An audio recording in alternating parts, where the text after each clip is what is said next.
Hey, what's up, everyone? This is Gary A. Swaby, and you're now listening to the Co-op Podcast, episode 232. And this is the last Co-op podcast of 2017. So yeah, we'll be back at the top of the year in January 2018. You do also have the Game of the Year podcast, hopefully to look forward to sometime later this week as well. So be on the lookout for that. But for now, yeah, this is the final co-op of the year. And Richard Bailey Jr. was unable to make this show because he's with family at the moment. And Max will be joining us soon. So at the moment, you have myself, and we're also here with Miss Dana Abercrombie. How you doing, Dana? I'm doing all right, darling. I apologize to everyone who has to listen to my voice. Oh, don't apologize. I'm sure everyone's happy to hear you on the show. But yeah, so let's get straight into what we've been playing. So yeah, I'm gonna let you go first. What have you been playing this week? This week I have been playing what I have been playing last week, which was Dauntless. It is a co-op four-player game. Not four-player game. Yep, four-player. That's basically like a downgraded Monster Hunter World. I love it.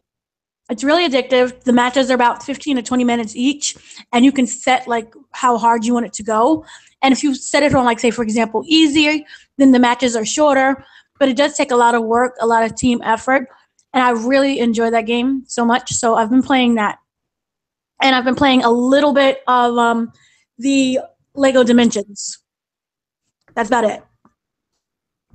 Cool. Pretty good mix there. And Mark in the chat actually said that you should go UK all show.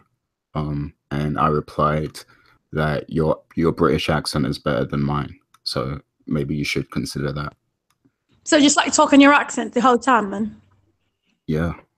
It'll be a great show like that. That'd be cool. Like full British. We just took over. Yeah, exactly.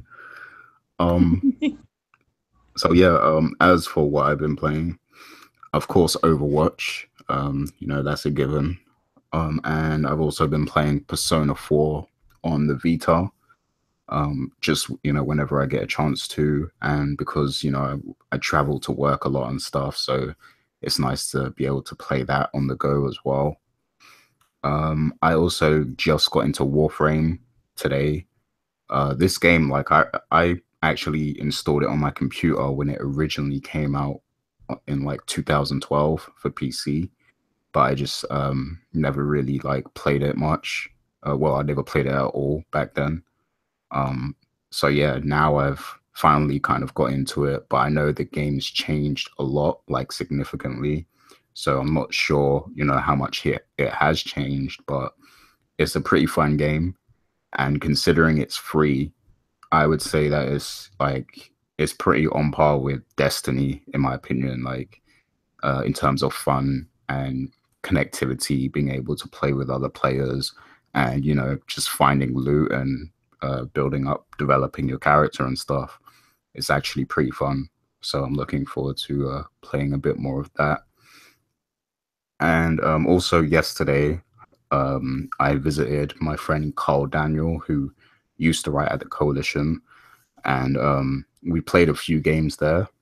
We played Tekken 7, which is really good, and I think I'm gonna buy it for myself at some point. Probably one of the best fighting games that came out this year, in my opinion. And we also played Marvel vs. Capcom Infinite, and my main gripes with that game is the selection of characters in it. It seems really random. Like, there are so many characters that people want to see in these games, and they put like a bunch of like lower tier or unknown characters. Like, there's this I forgot the name now, but it's like this Firebird thing from Capcom's side. And he was in like some game back in the 80s or something like that. Like, and it was just like a random. I don't even think it was a boss in the game. Like, it was just like a random enemy in the game or something like that. So it's very random, like to take up that slot when you could have someone else from Street Fighter in the game, or a character that people are more familiar with. Yeah, like it's just very odd, like the characters they chose to include in that game, and also the fighting style. I know that Marvel vs. Capcom is known for being a bit fast paced and frantic, but this game, it's just it all seems a bit random. Like it's just it encourages you to just button mash. Like you don't know what's going on, and like it's just I don't know. Like it didn't flow right to me. Was it too And quick for you? say that again. Was it too quick for you? Did you need a slower game? No, it wasn't too quick. It just felt like there was like no strategy to the game. Like you could literally just button mash and win. Like even if like you're not good at the game and you don't know the buttons. Whereas a game like Tekken or Injustice, you kind of have to know what you're doing and you have to have some sort of strategy, to take advantage. But in this game, it's like just button mash and you might actually win. So yeah, that's kind of what I didn't like about that game. But I do like the concept of the game though. And then we also played WWE 2K18, and surprisingly, we had a lot of fun with it. Now, I'm not saying that this is actually a good game. Technically, from a technical standpoint, it's probably not that good. The graphics are a bit questionable, especially the character models, and there's a lot of glitches as well. But because we were playing, like there was three of us playing the game, and just because of the three of us playing the game, it was kind of like a moment, and it was fun to play because we were kind of mocking the game at the same time, and because we are sort of wrestling fans as well to an extent, not as much as you, of course, but yeah, like we're familiar with wrestling, so yeah, it was just fun to kind of mock the game and mock wrestling in general. And we played like three.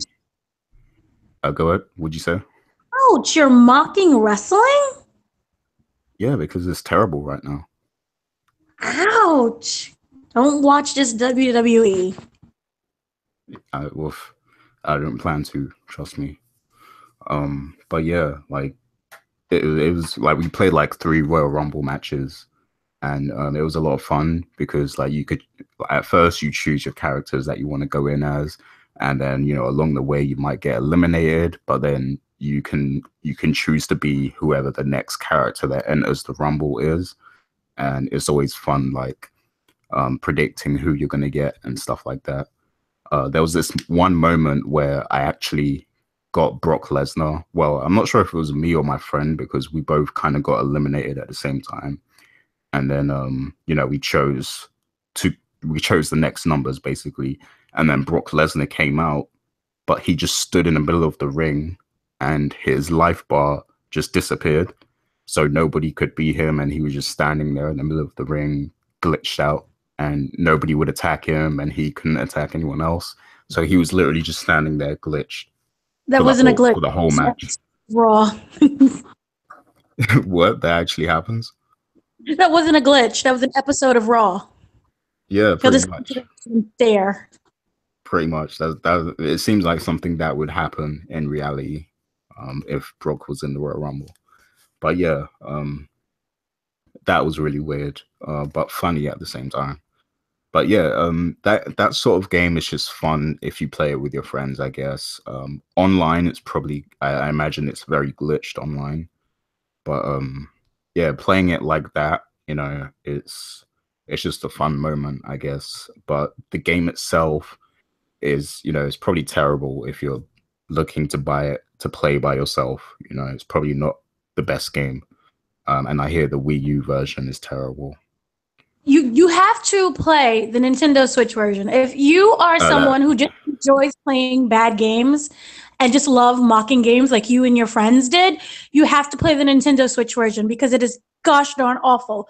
The level of glitches is just astronomical to the point where it's like, why are you even putting this game out? Why are we spending our money? I wouldn't even give you Monopoly money for the game. But like I said, if you want something that's like going to be a great highlight reel and something where you and the family could just come together and just laugh, just since nonsense all day long, you have to get Nintendo Switch. But like wait until Black Friday or when you see it on like the clearance bins for, I don't know, $2. Don't go out of your way to get it. I said Black Friday, didn't I? Black Friday already happened. Yeah. There's some Yeah. like sale that Saturday. It's like a second coming of Black Friday that's coming up next Saturday. So like pick up the game then because it'll be even cheaper. Yeah, oh, and thanks for correcting me as well because I meant Nintendo Switch and not Wii U. I said Yeah, Wii U. do they make games for the Wii U? Yeah. But yeah, that's pretty much all I've been playing this week. A bit more than usual, but yeah, it was No, fun. for what? Oh, and we have Mr. Max Moller here. So how you doing, Max? Hey man, it's going well. Happy to be back for the show. What on earth were you guys talking about? I cannot figure it out. We talk about Game that's ever been played called WWE 2K18 and all of the glitches that come. It's like the bonus of the game. It's just all the glitches. So forget your That's DLC. awesome. Yeah, it's like a DLC of glitches. It's glorious. yeah, because basically I went to my friend's house yesterday and we played a bunch of games there. So that's what I was saying. We played Gotcha. WWE. Isn't the 2K series seems to have like an issue with every release now, huh? Not necessarily always glitches, but something. Yeah, I mean, to me, they all seem terrible, but you know, I never play them, so I don't know the full extent of it. Right. But yeah. So Max, you said you haven't really been playing anything this week, right? No, sir. I have been mostly in and out of Chicago this week, so I have not been playing much at all. Okay, If anything. So you're getting prepped for Christmas and everything. Yeah. Today's gonna be playing games though. I don't know what I'm gonna play yet, but I want to play something today. Cool. Well, yeah, definitely let everyone know what you play, you know, and we'll be paying attention to you on Twitter and everything. Definitely. But it's good to have you. Well, thank you, sir. It's good to be back. Yeah, no problem. Unfortunately, I'm hosting again, as you can see. But yeah, this is going to be the final co-op of 2017, so it's good to have you be a part of it. Definitely. Yeah, it's cool that we're finishing up the year. I can't believe we are so high. We're on 232 now. Insane to think about. Yeah. Plus, we still have to do the game. Yeah. So hopefully, we still get everyone on that for like sort of a final goodbye for the year before starting up again next year. Yeah. Hopefully, on the Game of the Year show, we'll have Mr. Richard Bailey, we'll have Tony Polanco, Jake James Lugo, and a few familiar faces. So definitely. Yeah, look out for that. But yeah, we're going to get straight into this week's topics. Surprisingly, there's quite a few things to talk about. But yeah, we're going to try to get through these as efficiently as possible. The first topic, I don't have a lot to say about, but I thought it should be acknowledged. So the Payday developer Overkill is working on a Walking Dead game. And I think that's pretty cool because we know that the Telltale Walking Dead games are phenomenal in what they do. And, the storytelling and everything like that, decision making, the intensity and everything, but they're not action games. And there has been another attempt to make a Walking Dead action game in the past. But I think it was very bad. I think it was terrible. I don't think anyone liked it. I can't remember who made it exactly, but yeah, it wasn't well received at all. But this one looks like it could be something special. As far as I can tell, it's an original story with original characters, I think. Max might know more about this than me, but from the trailer, it looks pretty good. So I just think that it's good that we're finally kind of getting, you know, an action-based Walking Dead game that actually might be something good. So, Max, do you have any thoughts on that?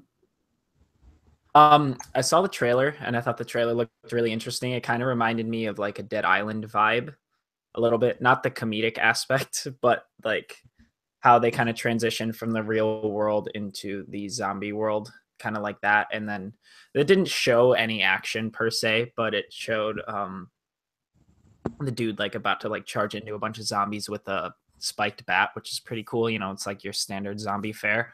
If I remember correctly, it took place in DC, which is really, really cool. I think it'd be awesome to fight in an overrun DC. I don't know much else about the game. I don't know if there are many other details about it in general. I don't know. It's funny because Mark was just saying in the chat, there's also that World War Z zombie game coming. And to me, that one looks a lot more intriguing just because while I do like the Walking Dead universe and everything, I know nothing about this, and it could just be like another standard zombie game. Obviously, I hope it's not. And it is being made by Overkill, which is cool, and the Payday games are really cool. So this makes me think it's going to be some like 4-person game, maybe like Left 4 Dead or something like that. That would be cool, like a spiritual successor to Left 4 Dead in some way, shape, or form, since we all know we're not going to be getting that from Valve anytime soon, if ever. I will say, though, as much as I like the idea behind Payday 2 and the gameplay mechanics and everything, I don't like the way it feels. I don't like their engine. And I'm worried that if they bring over that similar feel to this game, that'll just turn me off of it entirely. So we'll have to see. Maybe I should give Payday another chance. But like I tried out like the free trial for like 2 hours and I just couldn't nail down the feeling of it, even though I love like the idea and everything else about it. So we'll have to see, of course. But it's intriguing. And it'll be, what if we get like all the zombies back? What if the zombie apocalypse fucking games all start again? That would be awful. We don't need a million, because now we have Days Gone too coming. Yeah. Oh Lord, the zombies are back. It looks like it. But yeah, I mean, like, yeah, when I say action game, I just mean like, you know, the style of game that is probably going to be is more like action focused, whereas the Telltale ones, you know, they're like more story based, and like any action that's in it is like quick time kind of thing, you know. But yeah, we haven't seen the gameplay yet, but yeah, I actually did like the Payday games. I didn't play the first one really, but I played Payday 2 and I quite enjoyed that for some time. So yeah, I'm not sure if they're gonna be doing it in that kind of style, the Left 4 Dead kind of style. But yeah, I'm eager to see how they approach this. And you know, it has potential depending on how it is. I'm not the biggest zombie game fan, but if it's presented in a you know certain way and it has like an appealing story to it as well, then you know I will be taking notice, and I'll be looking into it. Dana, you got any thoughts on that? I am someone who is not excited for this game. I'm just overall not excited for zombie games. I just don't. They're boring. Not in the sense that there's just so many of them that I feel this is oversaturation. It's just nothing original about it anymore. So I just don't necessarily care about this. But for those who do, good for you. Basically what they did say is that the story is about Aiden, who is the former architect that's surviving in the ruins of Washington, D.C. In the trailer, you see that he wields a bat with nails and hammers against the walkers. So basically, it's like watching, I don't know, wasn't it Negan from the show who had that the same similar type of bat? They also said that it will be a 4-person co-op first-person shooter where each playable character will have their own special abilities, skill trees, and squad roles.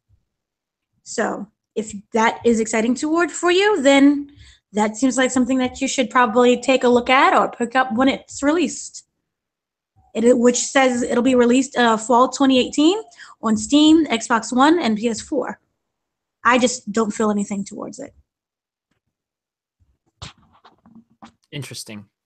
So it does kind of sound like almost a Left 4 Dead thing or like a Payday thing. Obviously, Left 4 Dead didn't create the 4-person co-op survival, but interesting. So they're going with what they know, which is cool. And I still think we need to see a lot more information on it. But yeah, it's good to know that, you know, we're getting like Nazi zombies again. Oh yeah, that's another thing that's back. Jesus Christ, zombies are everywhere again. Yeah, it's gonna be a real zombie apocalypse, like when we see all this zombie content that's coming. So yeah, um, yeah, at least we have that to look forward to, I guess. And we'll be looking out for more, you know, coverage on that game. I'm definitely looking forward to actually seeing some gameplay soon. But yeah, that's that. So moving on, there was actually a rumor. So the guy who leaked the information on you know, Battlefield 1, and you know, actually he's the guy who first mentioned that, you know, they would be returning to World War I and everything like that. So he's actually come out and said now that the next Battlefield game is going to be Bad Company 3. So we know that this guy is kind of credible, you know, in his predictions and the information that he gives out and everything. So now, you know, that's the rumor going around that, you know, the next Battlefield game is going to be Bad Company 3. And that's a game that a lot of people have been waiting for. I know Mr. Richard Bailey has been waiting for that game. And a lot of people love Bad Company. Me, myself, I remember playing, I think, a beta for Bad Company 2, and it was pretty cool, pretty fun and everything, but I never actually got into Bad Company or understood why so many people loved it. But yeah, it seems like something EA would consider doing, because they know that people actually loved Bad Company and it makes sense to bring it back now. Max, do you have any knowledge on Bad Company, or and do you have any thoughts on the news topic? Oh yeah. I love the Bad Company games. So I think the reason people really like Bad Company is I'm pretty sure it was Bad Company 2 that really introduced the Frostbite 2.0 engine. If I'm not mistaken, maybe it was maybe it was Frostbite 1.0. But regardless, it like started a lot of that kind of terrain defamation that Battlefield has nowadays. And both Bad Company games was actually like awesome. It was really, really cool. It follows the squad of 4 like kind of army rejects. Like I don't remember the plot very well because it's been so long since I've played them. It was like the mid 360 days. But I just remember it was a really ridiculous, over the top, actually well written campaign, and like you actually really cared about the characters, and they had like a lot of banter together, and they were just really, really fun to play as and be around. And Bad Company 2 ended on a very, very, very big cliffhanger that made us think like Bad Company 3 is coming like almost right away, and then it just didn't. So the idea that Bad Company 3 is coming back is really, really cool. And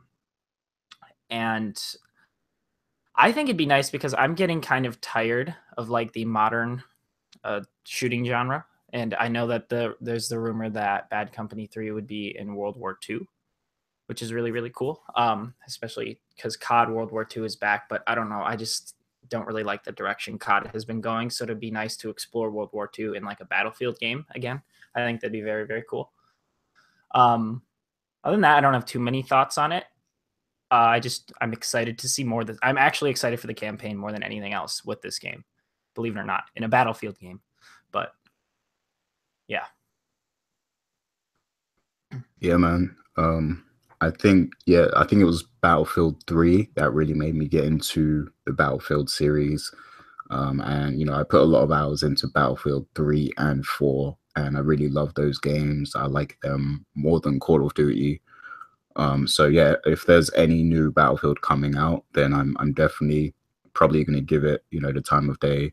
I actually didn't get Battlefield 1 just because there was other things out at the time, and I never kind of got into it. I think because that's when I really got into Overwatch as well, so I kind of skipped that game. But yeah, I'm looking forward to more news on this, and I think Bad Company 3 would definitely make sense. Dana, what's your thoughts?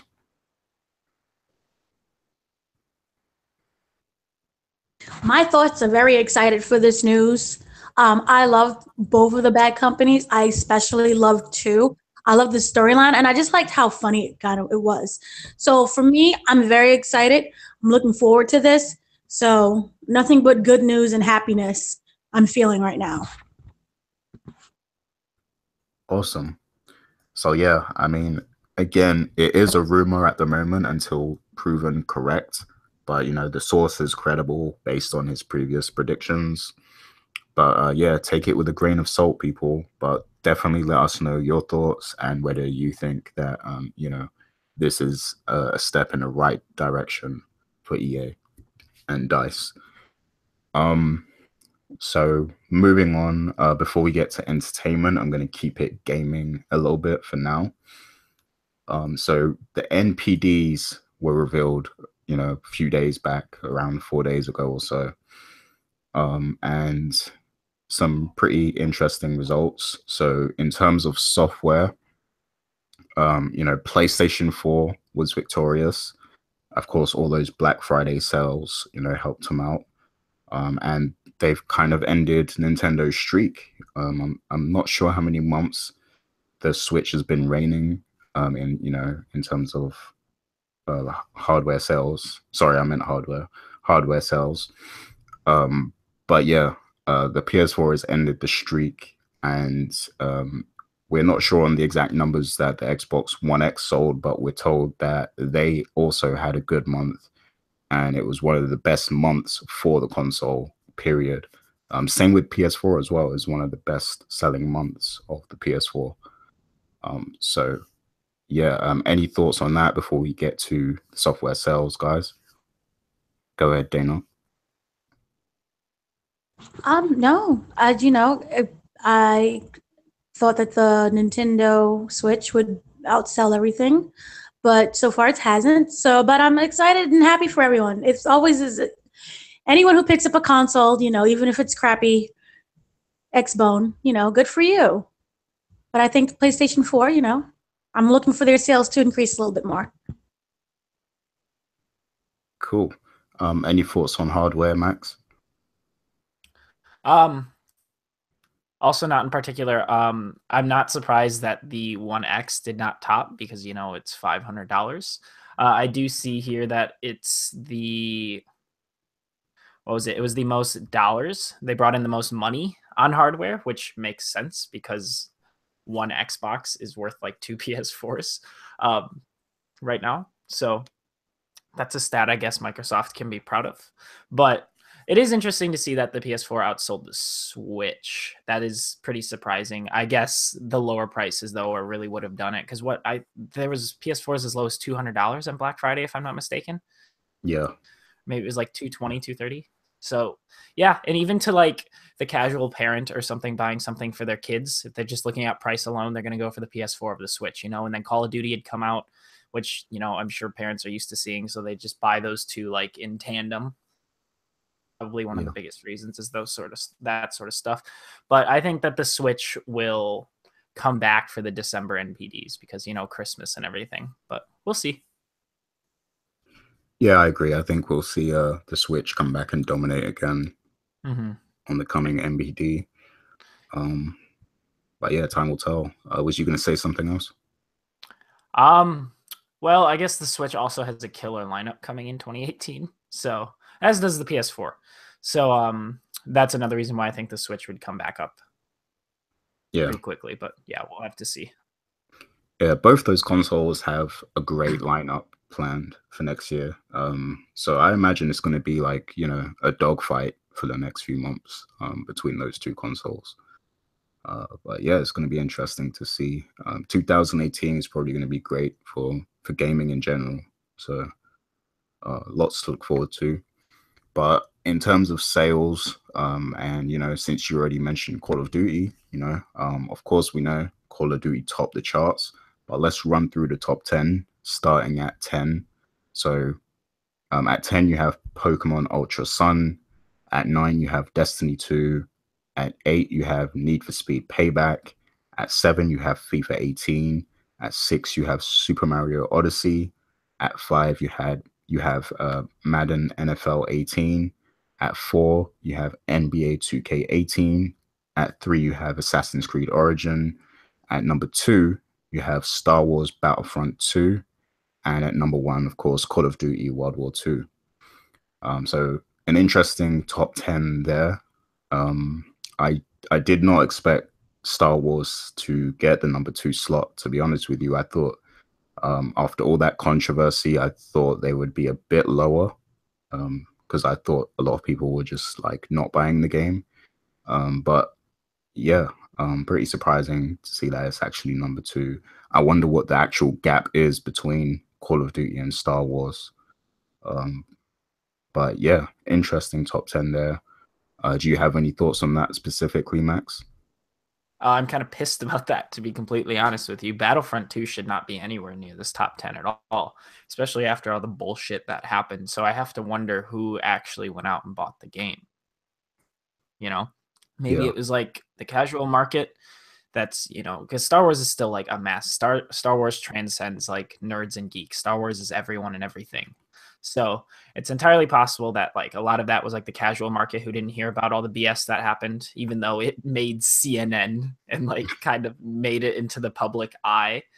But that really, really bothers me that Battlefront 2 is up there. Like EA needs to not be allowed to do what they're doing, and them still getting second in the NPDs after all of that BS means that like they're still going to keep doing what they've been doing. And that really sucks. But it works, I guess. I mean, I've just given up on them, you know. I remember we were talking last week about how, like, I don't even remember the last EA game I bought, and then I remembered it was actually Andromeda, but that one doesn't count because it was awful. But it's just like, I don't know. They've just made it so I just don't have any desire to play even some of my favorite franchises. Like, I don't even care about Dragon Age 4 that we know is coming. Or like that A Way Out game seems really cool, but because EA's name is on it, I just don't expect it to be good. I just expect something to go wrong with it, and I don't even want to follow it or care at this point. It's just really frustrating to see that made Battlefront 2 all the way up there as well. But I don't think COD is very surprising. It's nice to see Mario up there. I'm a little surprised to see Destiny 2 still so high up there. Yeah. But that's cool, I guess. Good for them, even though I'm kind of annoyed with Bungie as well. Isn't NBA 2K18 filled with like microtransactions and stuff? I have no idea, to be honest. I'm pretty sure NBA 2K18 is like abysmal when it comes to microtransactions and stuff. So that's interesting to see that up there. Origins, I bet, you know, that makes sense. Not surprised about that. Madden, not surprised. FIFA, not surprised. I'm actually surprised FIFA isn't higher. And then it's cool to see Pokemon up there as well, you know, at number 10. You know, Pokemon always does well too. Yeah, I agree with your thoughts there. And it's, you know, I mean, I think it's safe to say that anything that has the word Star Wars on it is going to sell, you know, like guaranteed. But it is kind of sad to see that, you know, despite their poor business practices, they're still selling a lot of, you know, copies. So it's only gonna encourage them to keep, you know, manipulating the system and continuing with these practices. But yeah, besides that, I guess everything else makes sense. I mean, I would say that I thought Odyssey was gonna continue to, you know, be in at least the top 5, you know, for the next few months. I thought it would be a lot higher, to be honest. But yeah, and like you said, Destiny 2 still being in the top 10 is it's a bit surprising, but yeah, everything else I guess is kind of standard. There's no Grand Theft Auto 5 in the top 10, which is interesting. It'll be back. Yeah, I'm sure. Or maybe everyone has finally bought it by now. Jesus. I mean, they must have, like, you know, it's been in the top 10 for like years pretty much. But yeah, that's like on Steam, where in the top selling games for every sale, it's always like Left 4 Dead 2 and CSGO. It's like, how does not everyone have this by now? Yeah, exactly. Dana, you got any thoughts on that top 10? I don't believe this list. I'll just say that. I don't know who's running out and buying these games. I don't know if it's the actual companies itself that's buying these games to get on the list. But I don't understand How is Just Dance on this list with 2K18 doesn't belong on this list? I'm very disappointed in people. Grand Theft Auto, I'm kind of shocked. I'm really not shocked about Battlefront because remember, the movie just came out and people are weird. We're like, they want to get the game and watch the movie and do everything all together. And not everyone, I think some of the parents don't fully know that what's going on with the whole microtransaction things. And also you have the littler kids that, are not going to pay attention to things like that. So you have that as well. And also, it's really interesting how people complain about they don't want to do the microtransactions. And they're like, oh, no, this is wrong. We're going to protest. And clearly, they're not protesting by putting it number 2. So, expect more microtransactions in other games and it to be even higher. So way to go with your protest there. Need for Speed, I'm kind of shocked it was a little lower than what I expected. Wolfenstein is still there. The randomness of South Park. That's random, but okay. Yeah, this list doesn't make any sense to me. At all. 2K18 sucks. I was Both the WWE and the NBA. I'm not, like, anything 2K18 or 2K in general, it just sucks. But people like playing sucky games, apparently. Yeah, I mean... I don't get it. I mean, I'll always be baffled at how well these sports games do every year when it's essentially the same game, kind of like with maybe 1 or 2 new features. But I guess people just love their updated rosters and stuff. I don't get it, but yeah. But yeah, that's pretty much the MPDs. I'm definitely interested in seeing next month's, the December one, because, obviously Christmas period, a lot of people are going to be out buying stuff right now. So I want to see what effect that has, But might it also be because this was November, these were all like the things that was like Black Friday, the ones that doesn't make any sense, probably had the bigger sales. So that's just something that people was able to just get. And the fact that during Black Friday, it was a lot of pictures going around that no one picked up Battlefront. So I guess because it was just there, people, grabbed it at the last moment so that they can have something to give to someone during Christmas. Yeah. Yeah, you could be right about that. A lot of these games probably did have good sales. So yeah, that's very true. But yeah, moving on. These are the segments that I've been looking forward to discuss. So we're going to get to our entertainment segment, and we actually have 2, topics to talk about that are slightly related. But first of all, of course, the big news of the week, the news that shook the internet and the Twitter space. Disney has officially bought Fox. So, they've acquired a ton of different IPs. And yeah, I guess we're going to get treated to some of the things we've been waiting for, in terms of Marvel movies. But Dana, do you want to give us the rundown? Okay, I'm going to give you the quick rundown and then express my horror of this whole thing. So anyway, Disney bought Fox for $45.5 billion, which includes everything like 20th Century Fox, Fox Searchlight Pictures, Fox 2000. So that means that these movies that are like Avatar, X-Men, Fantastic Four, Deadpool, movies like Grand Budapest Hotel, Hidden Figures, Gone Girl, The Shape of Water, The Martian, they're now all Disney properties. Also, along with this deal was FX Productions, which of course does Legion. Fox 21, which does The Americans. Also, people don't know this. TV shows got affected, such as Modern Family. Yes, that is on ABC. What people don't also know is that This Is Us, a very popular NBC show, is distributed by 20th Century Fox. That is now a Disney show.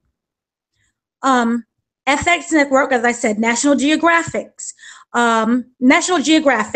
Fox Sports Regional Networks, Fox Network Group International, Star India, Hulu, Sky, Tata Sky, and Mdomo Shine Group. They also do TV shows. They are all under Disney, which now makes Disney a big powerhouse.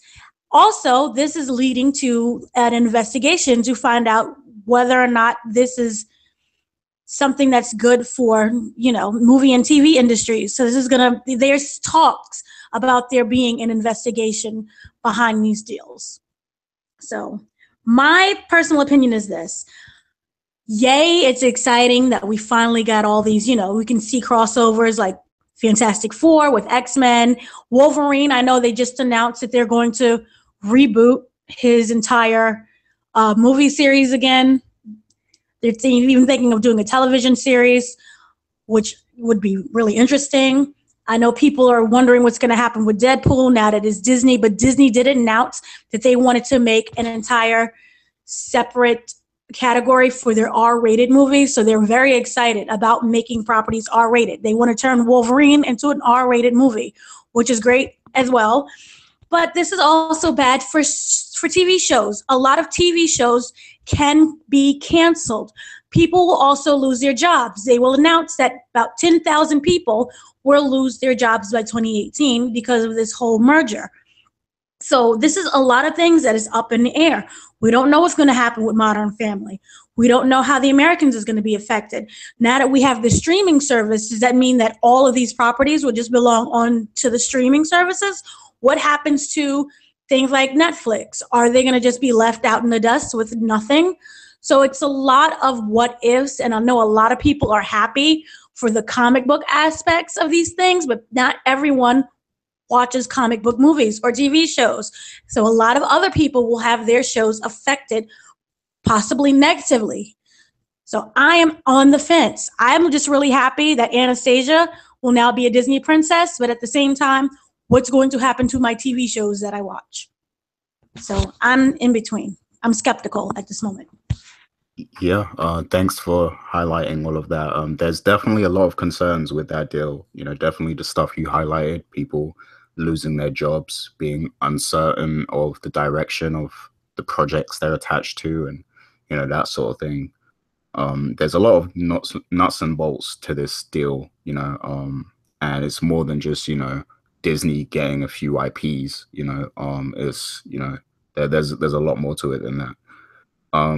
I, of course, me and Tony had this conversation. Like, we're just excited that the comic book stuff is going to get fixed. Because this whole Marvel thing, like, the comics are going to be fixed because Disney and Marvel were so petty that they were kind of restricting the X-Men content in the comics. Even though they have the rights for the comics and they could still put out X-Men comics, but they were kind of gimping it because just to be petty because the movies weren't theirs.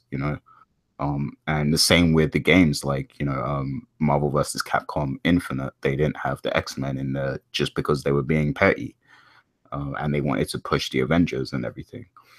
But now all of that is going to get fixed because now they own the movie rights for everything that they should, apart from Spider-Man technically, but they have that deal in place with Sony, which is cool. But yeah, there's, like you said, there's a lot of other things to be concerned about. Isn't your favorite TV show Empire now owned by Disney? I hate you. I hate that show. I hate that show so much. I hate you so much for even saying that. But yes, Empire and Star, which I like, is I secretly love that show. Star, not Empire. Empire's horrible. But anyway, yep, they are now Disney products. So Lucius is a Disney prince, I guess. That's hilarious, Disney prince. Yes. But yeah, I'd be very interested to see what Disney would do with that show. Like, that's definitely not up their alley, So yeah, it's cool that they said they're open to doing R-rated stuff, continuing with Deadpool and perhaps Wolverine and everything, but it's still, Go ahead. Sorry, they put out a statement that they're like, everybody is wondering what is going to happen to Deadpool. Is it going to be R-rated? Are we going to get, cute little Deadpool? What's going on? But they put out a statement saying we are going to keep our projects that are R-rated, and we're exploring more. They want to do a lot more R-rated. Also, this affects, I know New Mutants is coming out, which is more of a psychological horror thriller. And they also expressed that it's going to be a trilogy. And they expressed that they want even more of their newly acquired, I guess, material to be in that's psychologically based. So they want them to start their own category. So we're going to see a lot more of psychological horror based, like mutant type TV shows and movies, as well as on a whole R-rated category. So people have been brainstorming and like they're really excited for that aspect. So anything that you really wanted to see from, you know, the past, anything comic book related, you now can get. But again, with that comes people losing their jobs and other TV shows may be canceled that don't fit into their new vision. Okay, but here's the thing, like, because I feel like Disney know that there's a lot of hardcore Marvel fans, so they don't really want to mess with, you know, the Marvel stuff too much. But when you look at other stuff they have, like Alien, they have the Alien IP. What are they possibly going to do with that? And, you know, what direction are they going to take with Alien? Some weird crossover. They're going to run it into the ground. Yeah. Pretty much. I can see that happening. Yeah, and they also own The Simpsons now. Like, this is something that's a big deal. They own The Simpsons. That show has a lot of history to it. And I could see them, like, adding, like, a Simpsons world to Disney, you know, the Disney World or whatever. Kingdom Hearts 3. Yeah, Simpsons and Kingdom Hearts. That would be hilarious. Yeah. But yeah, they've got a lot of IPs, a lot of stuff that's not even been talked about. It's crazy. It was a major deal.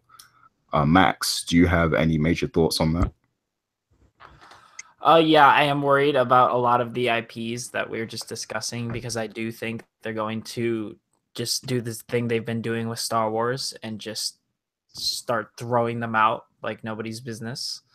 To be fair, I don't think Star Wars has necessarily dropped in quality because of this just yet, but we are only on movie 3.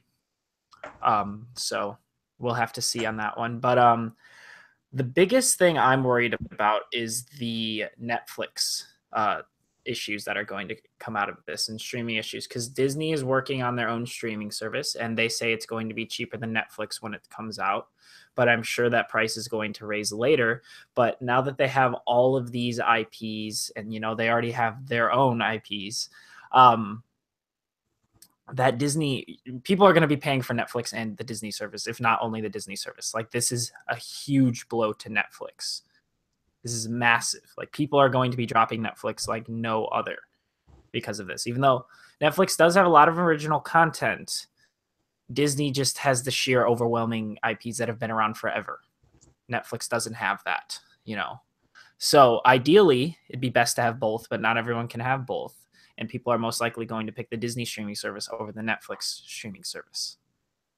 Yeah. Yeah, I completely agree with you.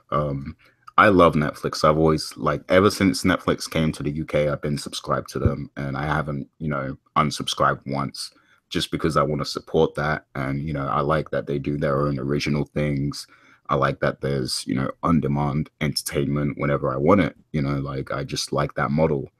So, yeah, I feel bad for Netflix because now Disney owns all of these IPs, and they, you know, they can pretty much take a lot of stuff away from Netflix that, you know, that's already on there.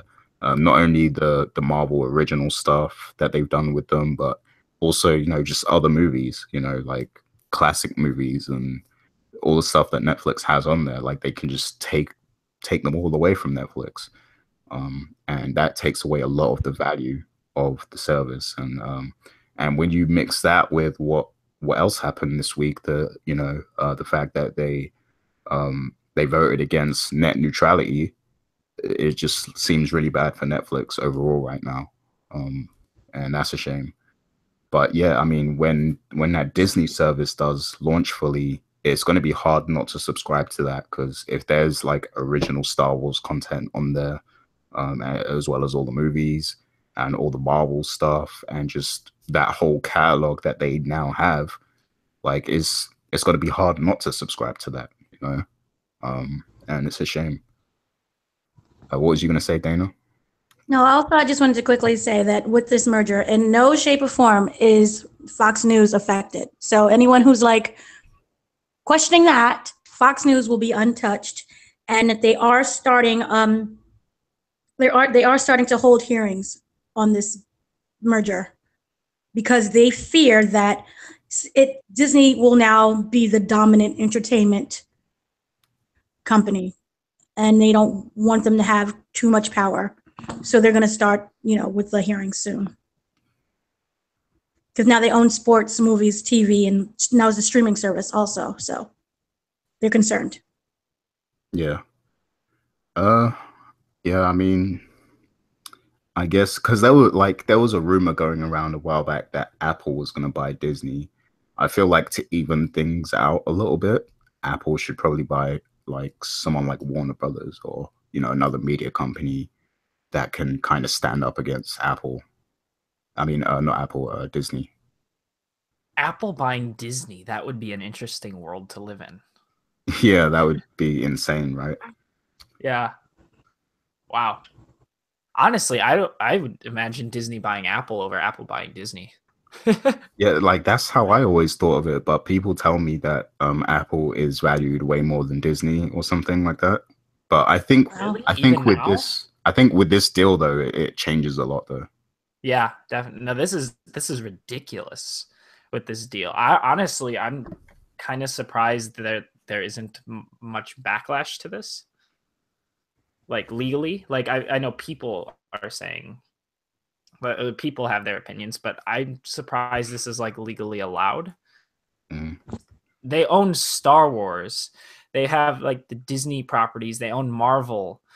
They own all these properties that just make, you know what I mean? It's absolutely ridiculous how much money this company must make. Yeah, It's like unfathomable. it really is. It's insane. It sounds like something out of like, because I read a lot of like cyberpunk books and stuff like that. Like this sounds like something like that, like where just one company buys the entire world kind of thing. Like it's like one of those kind of things. Yeah, definitely. Like they could stop making anything right now. That would suck, obviously, but they don't need to make anything ever again. They'd still be fine, just because of like all the properties they own and all the money those things still make. Yeah. It's insane. Yeah, exactly. And like I really just wanted them to get those Marvel IPs back. That's all I really wanted. But the fact that they just kind of like bought almost everything there is to buy in entertainment, like that's just crazy right there. And that's definitely not what I wanted, but I find it really interesting that it happened. Right. You know what's funny is that they technically still don't own Spider-Man all the way, because they're doing that deal with Sony. That's the one thing they don't have. Yeah. Yeah, I agree with that part though. It'll be nice to get a Fantastic Four that isn't the worst thing I've ever seen. God, that new one is so bad. Nothing happened. Literally nothing happens in that movie. So that'll be exciting. Yeah. And here's something I didn't think about before until Dana said it. So Rupert Murdoch owns this UK media company called Sky. And Dana, you just mentioned that that Disney owns Sky now. Like, yeah, is it what his payout is going to be 88 million, because of this whole deal. okay? But is it just Sky News that they own, or is it like all of Sky? They own, I believe it's no. They own all of Sky. Wow, that's crazy, because that's like our biggest media outlet in the UK. So It owns 39% of Sky. okay, like, percent. that is insane. To know that. Yeah, crazy deal. And I guess now it puts into perspective more why people are investigating it, because I know you guys in the US, you have like anti-monopoly laws, right? So that one company can't monopolize. Not for long. We're holding on by a thread.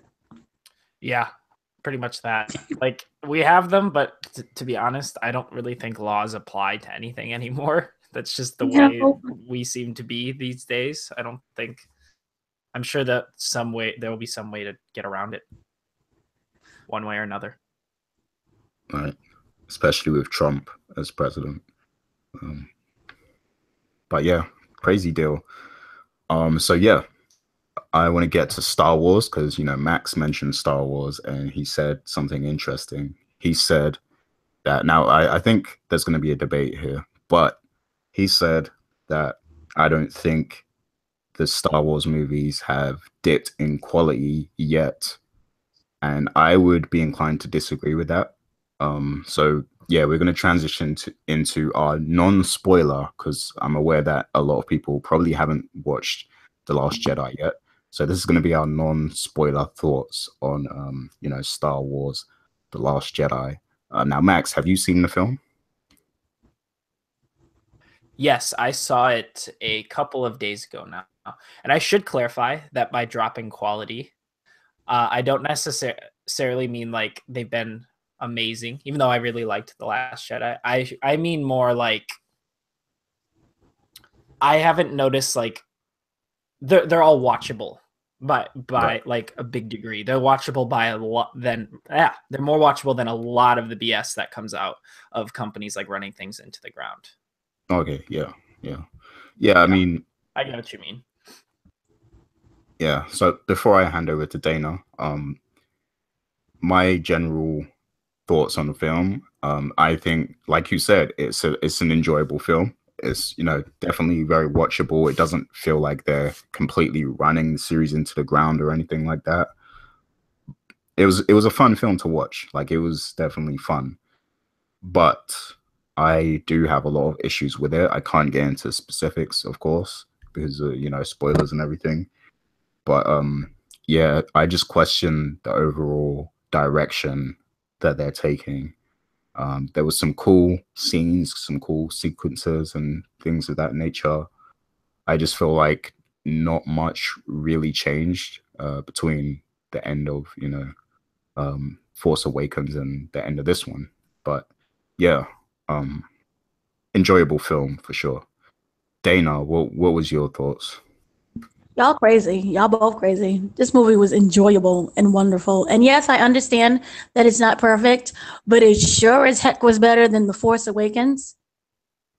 It was so much better than the previous nonsense of episodes 1 through, 5 that we had to go through, 3 or whatever, when he was a kid. Yeah, 1 through 3. Was 1 through 3? Yeah. It was 1 through, okay. And probably 5 and 6. No, this was just... Huh? No, there's no 5 and 6? No, I mean, like, this movie doesn't compare to... No, 4 through... what is it? I lost count. 1 through... For me, 1 through 7 was just boring. 8 was the only one where I paid attention. I was right there with the characters. The screening that I went to, people was like very excited for the film. I can't tell you what parts they was excited about. Yes, there is a certain parts that I don't like with Finn, where he just seems to be like a throwaway character that they treated him as, him and the girl that he was with. But overall, for me, storyline-wise, it was great. Kylo Ren, for me, I felt that he did more than just throw temper tantrums. They finally made him a little bit more developed. And you got to understand more of his, not his confusion, but more of his, like, he swayed back and forth between the Force and, you know, being the good guy or the villain. And he was really torn up about certain things, and it explained more about it. Now, to me, what I enjoyed most is that you don't know where Kylo Ren is going to do what and where Kylo Ren is going to, what he's going to do next or where his mindset is. To me, he seems to be someone that's very unpredictable. And there were some things that was discussed in this movie that I don't know whether or not I should take them at face value. Now, I know there's a lot of theories that's going around. I'm not someone who's a theory person because we had a lot of theories that came with The Force Awakens and what we're going to see in, what was episode 8 and what was going to happen to certain characters. And when you see what happens to those characters, it's like, oh, okay. I do feel that they built up some of their characters a little too much for what ended up happening to them in 8. However, I don't know if it's the movie that built them up or if it's the way how people interpreted those characters that really built them up. So that is my kind of issue with, but I don't know if I can necessarily blame the movie for. I do think that there was too many throwaway characters, but overall for me, I thought it was the most enjoyable in years, probably since Empire Strikes Back. That's fair enough. I don't want to really knock the movie too much because I like it, it's serviceable. People can enjoy it, and that's the main thing, I guess. For a lot of people, I just feel like in terms of scope and tradition and the lore of Star Wars, I feel like it kind of was missing something, and the direction is just a little questionable in my opinion. And I definitely agree with your criticisms about Finn and the way that character is handled as well. But yeah, I guess at some point we need to have like a spoiler discussion so that we can get into specifics. But you gonna say something else, Dana?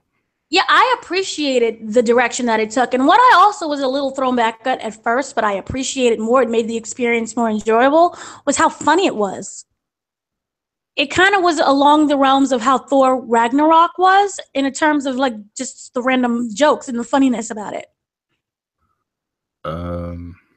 Like I expected Really? like this type of drama, and then they came in with the little jokes and the little slapstick type comedy. Remember at the very beginning with Finn and him waking up?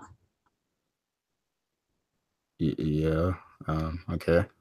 You're like, I'm not sure. I don't know. I didn't see the movie. I agree it was funny, but I don't know if I liked that it was funny. Like, there were a lot of weird joke moments, and I mean, I laughed at them, but it wasn't necessarily what I was looking for in the movie. I wasn't looking to laugh when I was going to see Star Wars. And it seems to me like that was sort of like that Marvel take, just that Marvel comedy just kind of leaking over into Star Wars, which was weird. But a lot of them were kind of one-off and forgettable jokes for the most part, but a lot of them were thrown in kind of awkwardly. I can definitely say that. Yeah, I agree. Like there was this isn't a spoiler at all because like it's like meaningless, but there was this like little the scene is literally like a few seconds, but it's like it looks like a ship, but then it turns out to be an iron, and then it's ironing like a uniform or something. Like stuff like that just seemed like it was kind of excuse me, it was just kind of thrown in for no reason. But Max, what was your overall take on the movie?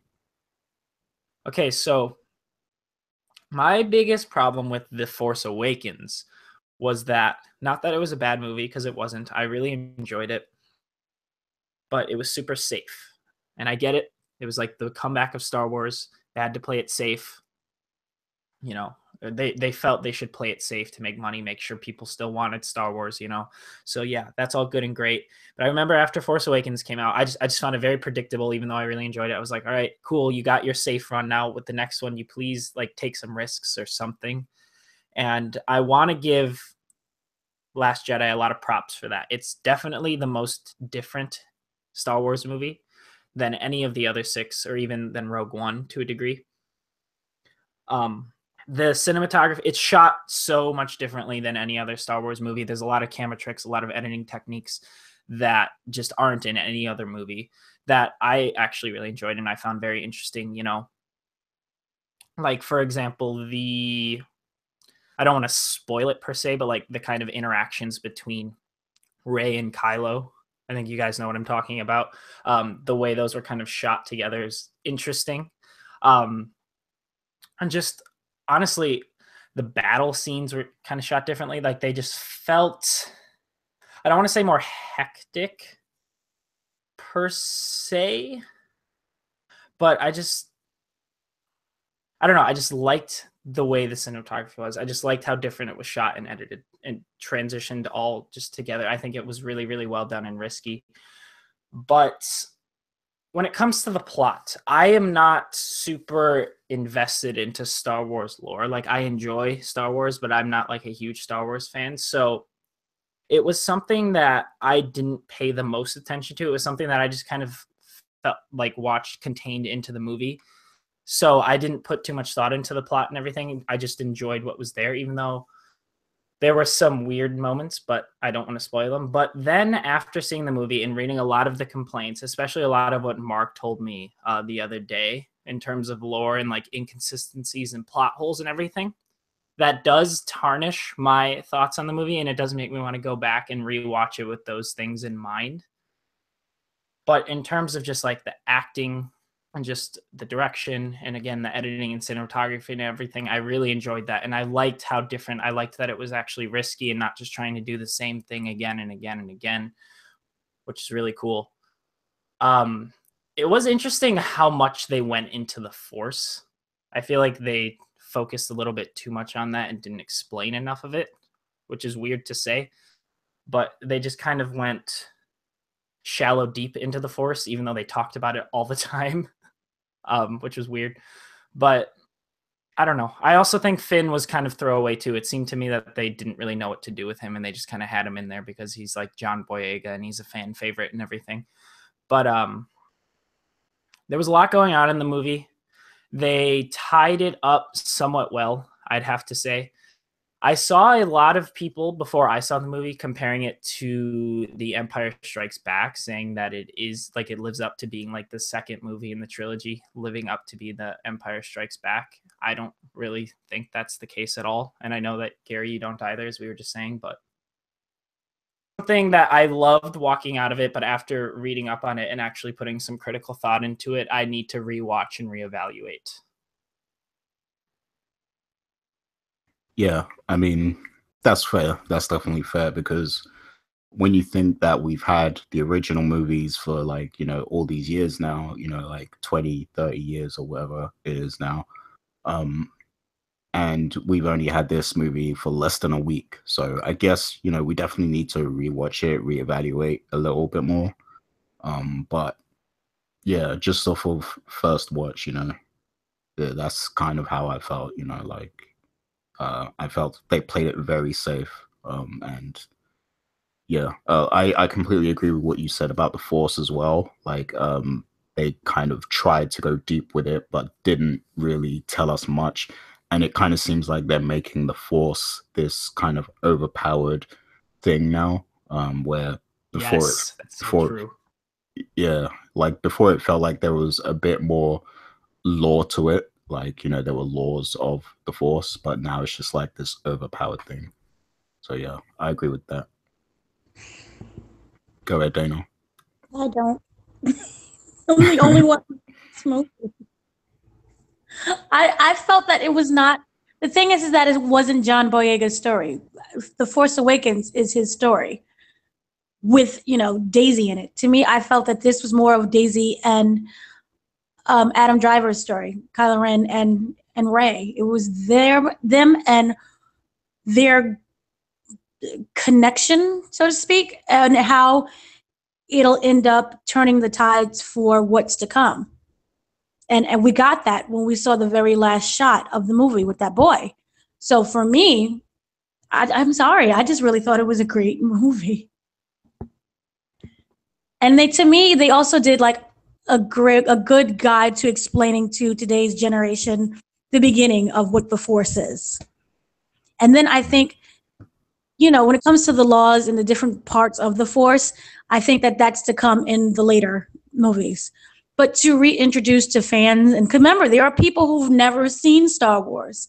There are people who just seen 1 through 8 or 1 through 7. There are people who've never seen Empire Strikes Back.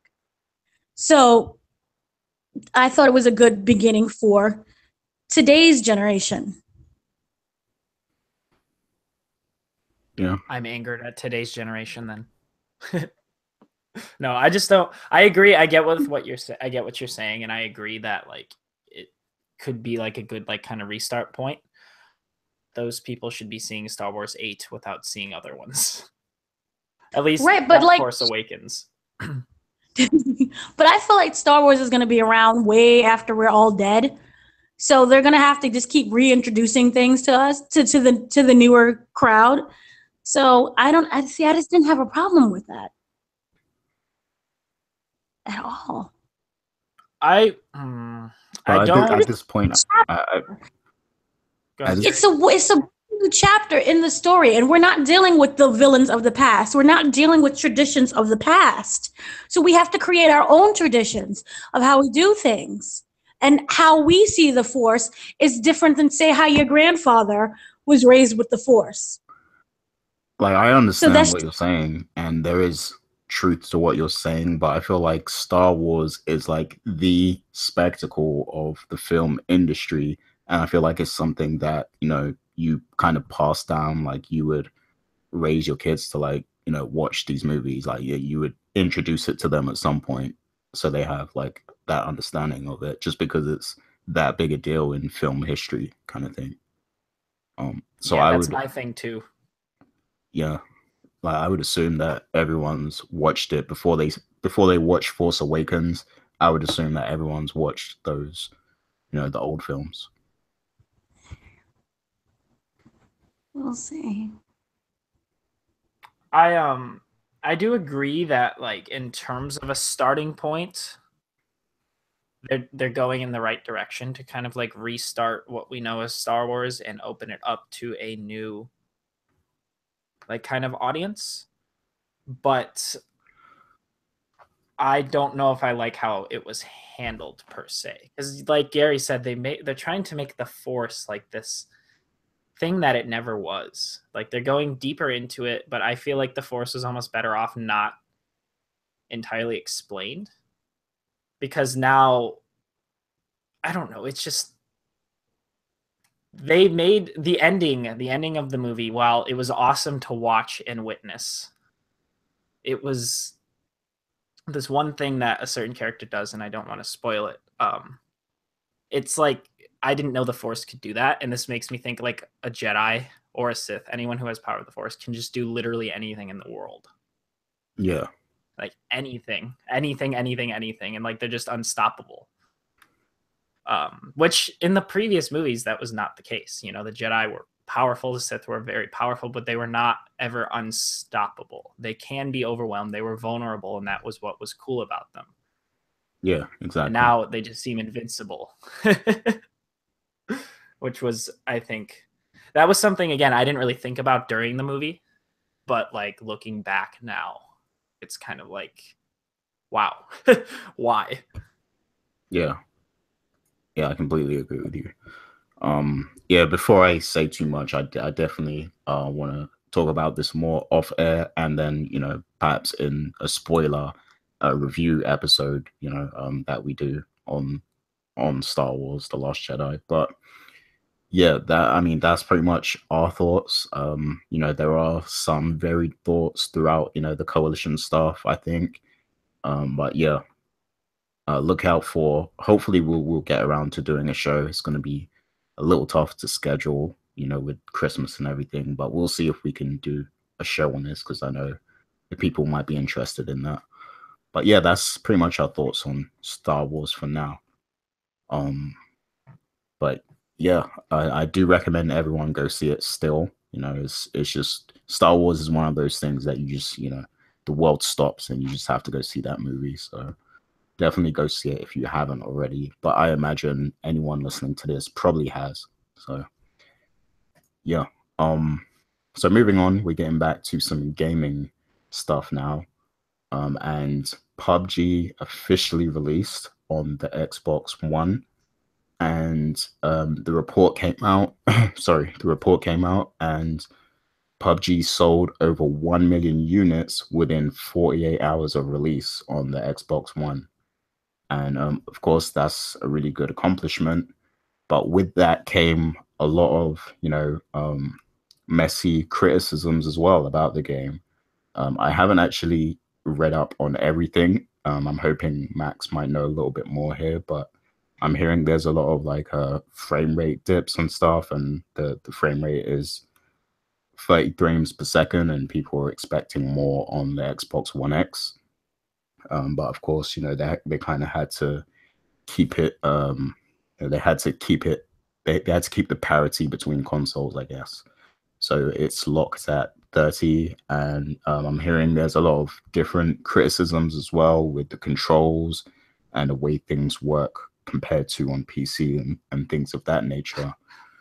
So yeah, it's sold quite a bit. It seems to be selling well, but is it going to continue to sell, and is it going to be a system seller for the Xbox One X? So Max, I'm going to go to you first. How much do you know about PUBG on Xbox, and have you had a chance to play it even? So I'm no expert on what's going on right now, but I have seen like a lot of talk. I've seen a lot of bits and pieces here and there. I've even watched a little bit of footage on it. I haven't played it myself, no. But from what I've gathered, it's that on the all-powerful Xbox One X, this game runs like worse than it runs on PC. And it already doesn't run very well on PC in the first place, but at least on PC it's playable. On the X, it seems to be barely even playable, running at like a solid 12 to 20 frame FPS like most of the time. That's entirely awful. I've heard there's connection issues. I've heard it's just not going well despite everyone buying it. And if that's what's going on the X, I can't even imagine what is going on an Xbox One, just the original Xbox One. I can't imagine that thing is runnable in the slightest. I can't even imagine you could get to the main menu with that in mind. It's something like people are defending it by saying it's in a game preview. And I guess that's fair. I mean, a game preview, you're buying into a game that is unstable generally, and you should know this going into it. But at the same time, to have thrown it on Xbox, especially not as a freaking launch title to show off your powerhouse of a console. Not only that, but the only launch title to show off your powerhouse of a console. And it can't even run it at the basic minimum requirements we expect from any video game ever.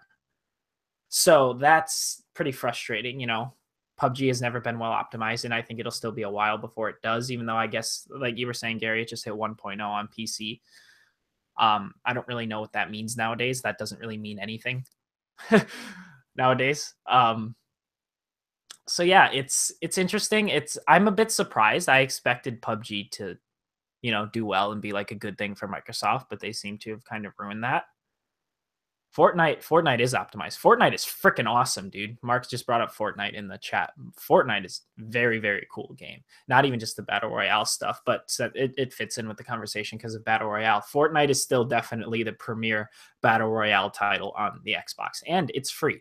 The Battle Royale is free, and it's way better than the Battlegrounds stuff. Interesting stuff there.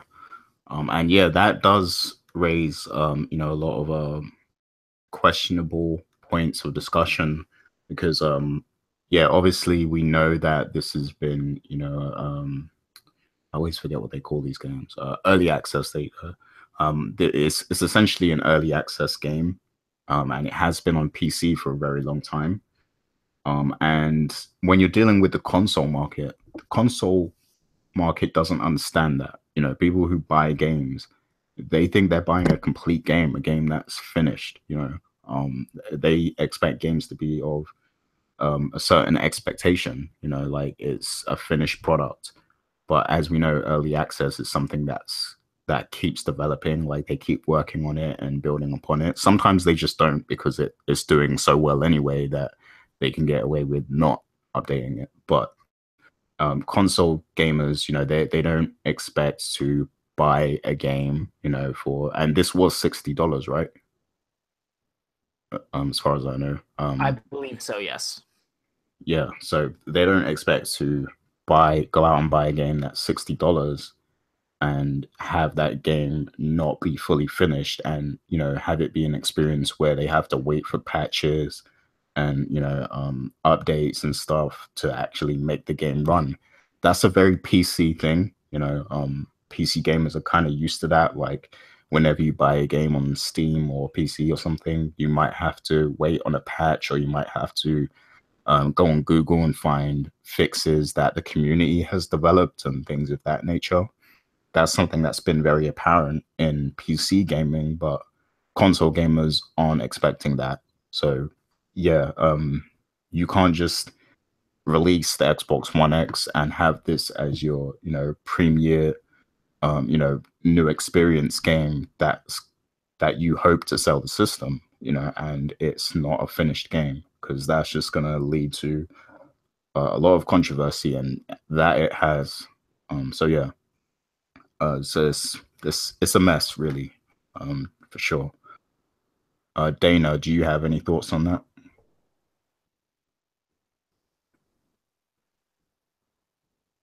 Was you? Yeah, basically, it's horrendous. It's completely unplayable on Xbox.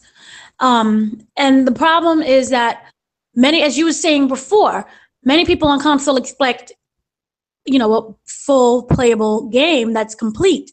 And what people don't know is that it's still in early development stages. But the thing is that it's even worse on Xbox than it is on PC.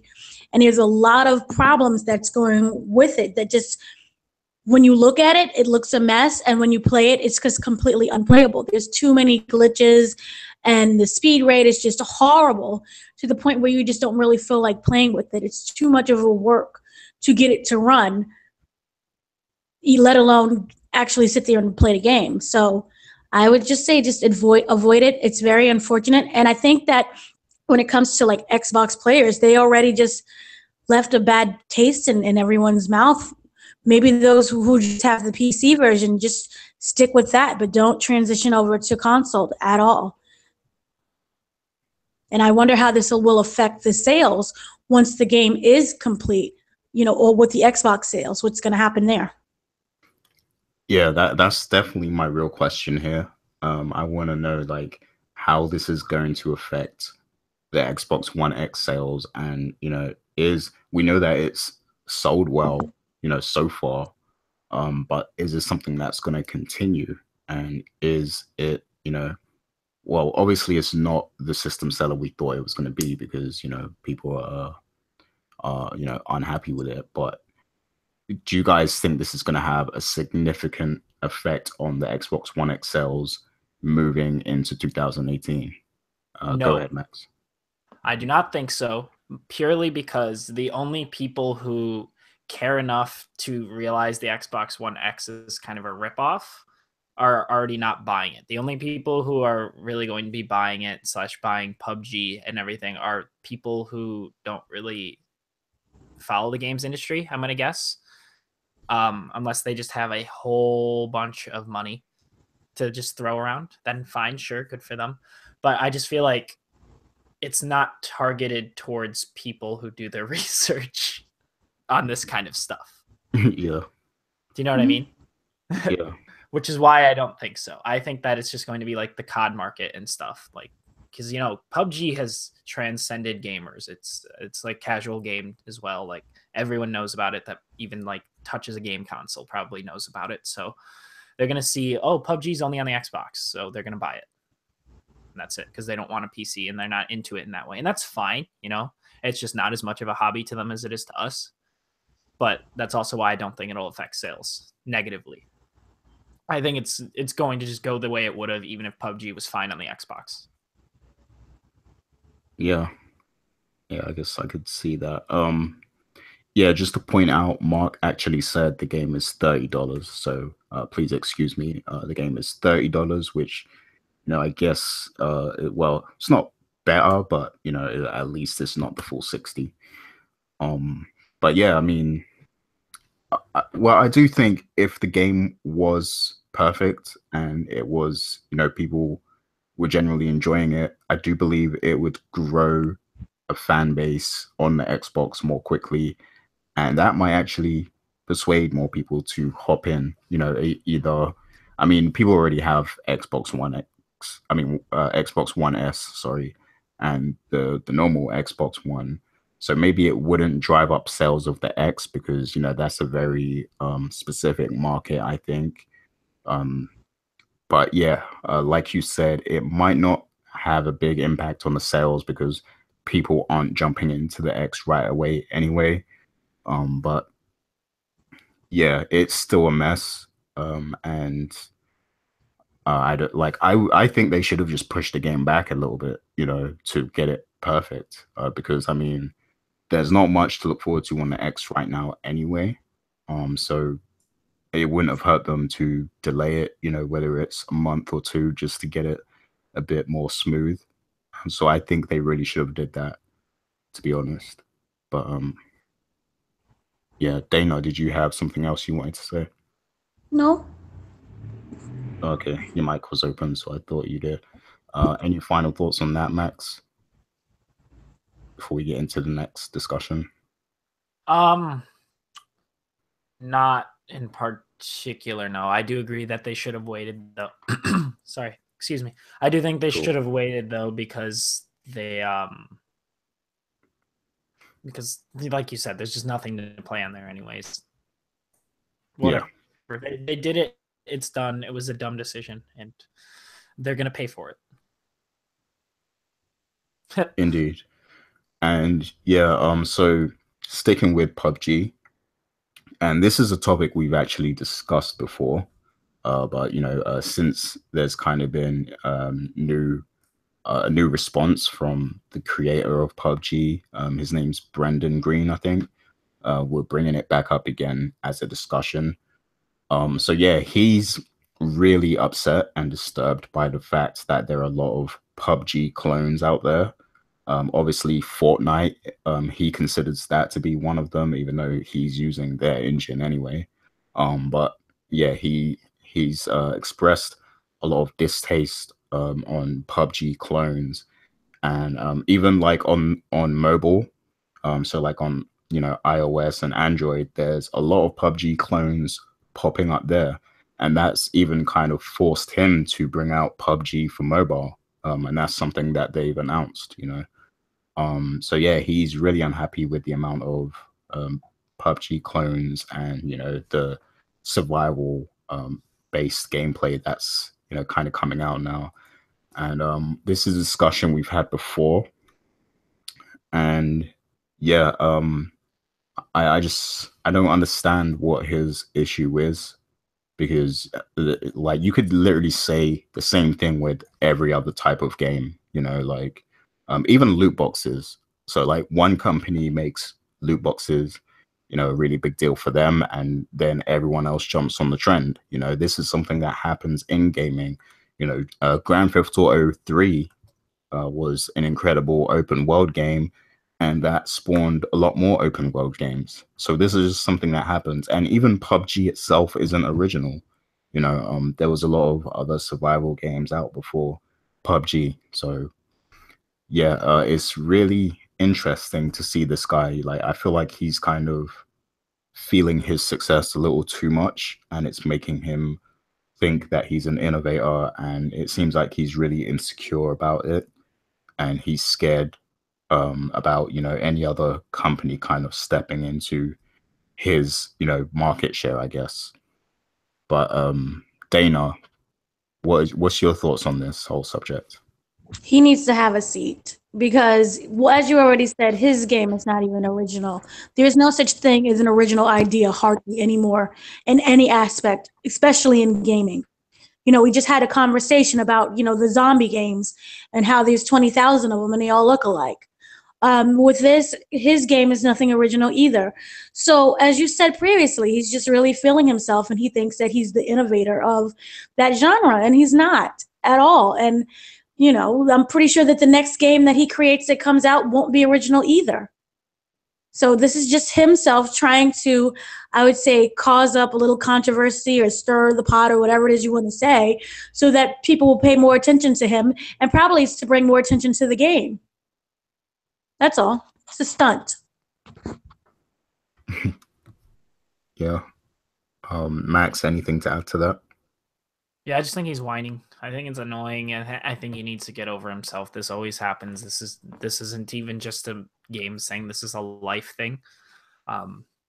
Anything from like you'll copy an idol, like their social interactions, because you see that it's successful. People follow success. It's not always a good idea, but that's how it works. PUBG is the most successful game of the year. People are going to follow it.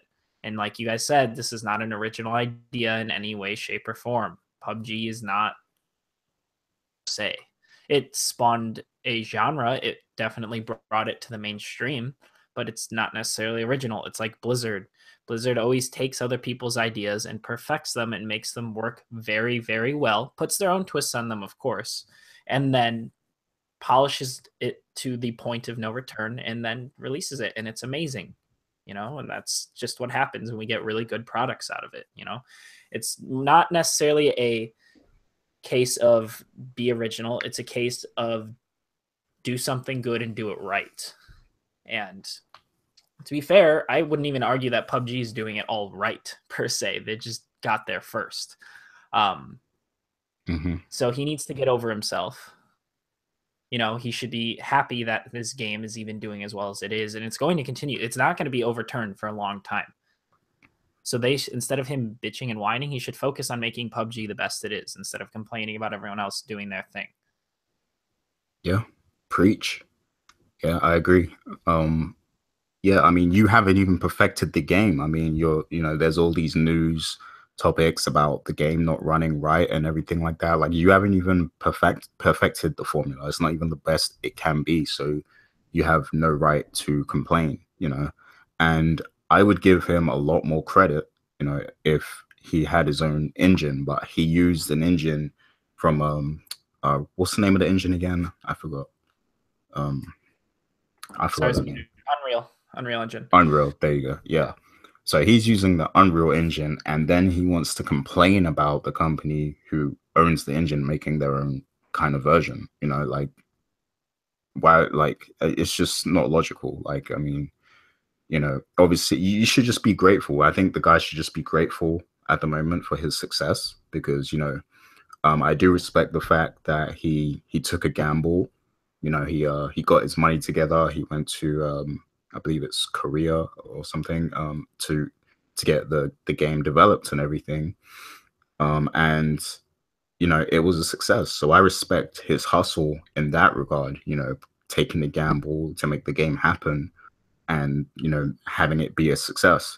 But at this point, you kind of have to be humble and you have to understand the market at this point, especially because your previous work has been kind of, making mods off of other games and, making games that are similar to other survival games. So yeah, it's just really illogical that he's coming out and being this vocal about, PUBG clones. I mean, that's just the market. That's what the market does. Not even in gaming, just, like Max said, in life general, this happens.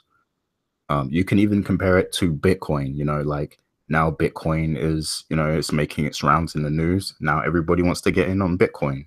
That's what happens, So, yeah, I don't know what more we can say. It's just, I'm just really surprised that he's continuing this tirade, to be honest. I thought he'd be a bit more humble, especially with all these issues surrounding the Xbox version, because surely that's bringing a lot of bad publicity to him. So I thought he would be a bit more humble at this point. But yeah, that's pretty much all I have to say. Any final thoughts on that? I guess I just have to say, I think PUBG needs to take a step back and start, like, if they want to keep going and be successful, because I do think that other things are going to get in the way of this if they continue to be unoptimized and stuff. I think people are already starting to get a bit sick of it. I think that they need to take a step back, take all this money they made, and start like working on their own engine first of all, like a specific engine for this game. I think that'd be brilliant for it. And I know that's going to take a little bit, so they should get started on. They're probably doing something like that. I have to imagine they're doing something like that already. But they, like we said, they need to focus on game work, especially if they're about to hit 1.0. Like, come on. Again, 1.0 doesn't mean anything nowadays. We discussed this a couple of weeks back, but like, make your game playable, man, before bitching about other people that are doing it better than you. Like, I will argue, I will say Fortnite is the better battle royale game. I will say that with no hesitation. I think that PUBG just got there first, honestly. It's a good idea. It's a very good idea, but it needs to be done better by them. They're lucky right now they have the being there first, and they need to capitalize on that, or they are going to get shat on. I guarantee it. I will bet money on it. Yeah. Yeah, I agree. It's true. And I definitely need to play Fortnite now. But have you guys seen or experienced any of these knockoff PUBGs on mobile? No, but I've heard they're actually kind of fun, which is weird. Yeah, I've heard that too. Like, I've heard that's pretty interesting. Like, because I can't get my head around like even trying to aim at stuff on mobile. Like, it just seems like a really tedious thing to try and do. But people were saying it's actually like, you know, really easy and simple, and it's actually fun. So I don't know, maybe one day when I'm bored over the holidays, I might give it a try just to see how it is. But yeah, like I don't even have faith in PUBG being on mobile, because I think he's probably going to glitch that, to be honest. But yeah, we'll have to wait and see, I guess. But Dana, did you have? Oh, go ahead, Max. Sorry. Oh no, I was just saying definitely. Yeah. Dana, did you have any final thoughts? No, fix your game before you start coming for other people. Fix your game, because your game is not even playable. And also finish the game. There you go. There you have it. Wise words. Perfect way to summarize that. So yeah, that's gonna be it for this episode, the final episode of the year. Sorry you guys had to put up with my hosting, you know, but Richard Bailey was busy this week. But yeah, we're gonna get straight into our shout outs. So Dana, go ahead and give your shout outs. Shout outs to all the listeners and all the supporters and everyone who listens to the podcast and goes on the coalition, you know, and have a happy holidays to all of you guys. Indeed. And go ahead, Max. Well, yeah, echoing what Dana said, you know, thanks everyone for jumping into the chat and talking with us as we do these podcasts every week. You know, that's always really fun. It always adds an extra dimension to the conversation, and it's always just fun to catch up with everyone. Thanks for everyone that listens in the post game, comments on the stuff afterwards, you know, comments on YouTube, comments on the TK website itself and everything. You know, that's always cool to see. And I will see you guys in the new year. Don't forget to tune in for actually the top 10 that we're doing, though. We're going to be doing that. That'll probably be the last panel we have everyone on this year before jumping into next year and starting the co-op all up again. Indeed. Yeah, so, yeah. For sure. Yeah, and I'm going to shout out our Patreon supporters once again. So shouts to M. Collins, Sean Gority, Stephen Ferron, Mauricio Aguilar, Himdil, Fergus Mills, Lelwyn Leslie, Nicholas Alvarez, Miguel, and Mark. Shouts to all you guys, and thanks for your support. Once we do record the Game of the Year episode, it will be on Patreon first for a few days before everyone else gets to hear it. So yeah, look out for more announcements on when that's actually going to be. But yeah, big shouts to all of the Patreon supporters, and shouts to everyone who joined us in the chat today. You know, Mark, Miguel, and I believe that was that. Oh, there was a few other people, but I have to keep scrolling up to see. But shouts to everyone who joined us in the chat, for sure. And shouts to the entire Coalition team. And I also want to give a big shouts to my friends, Carl Daniel and Ramiz Quadri, because I had a fun experience yesterday, you know, playing all those games with them. Sometimes you forget how fun it can be to play games, you know, in person with your friends. And online gaming has of course taken over. But you know, just playing some games with your friends is very underrated now. I think it's definitely fun. I mean, if you can make a game like WWE 2K18 fun by playing it with your friends, then that's saying something, you know. So yeah, shouts to those guys. And that's pretty much it for us. Definitely look out for the Game of the Year podcast. But besides that, we'll be back in January, and I believe it will be January 7th that we return. So yeah, look out for that. Have a happy Christmas, everyone. You know, Merry Christmas, I should say, and Happy New Year. I hope everyone, you know, has a good time with the families. I hope you guys get all the games you want, and I hope you have a lot of fun over the holidays. And I'm looking forward to hearing what everyone's been playing over the holidays as well. So until then, peace out.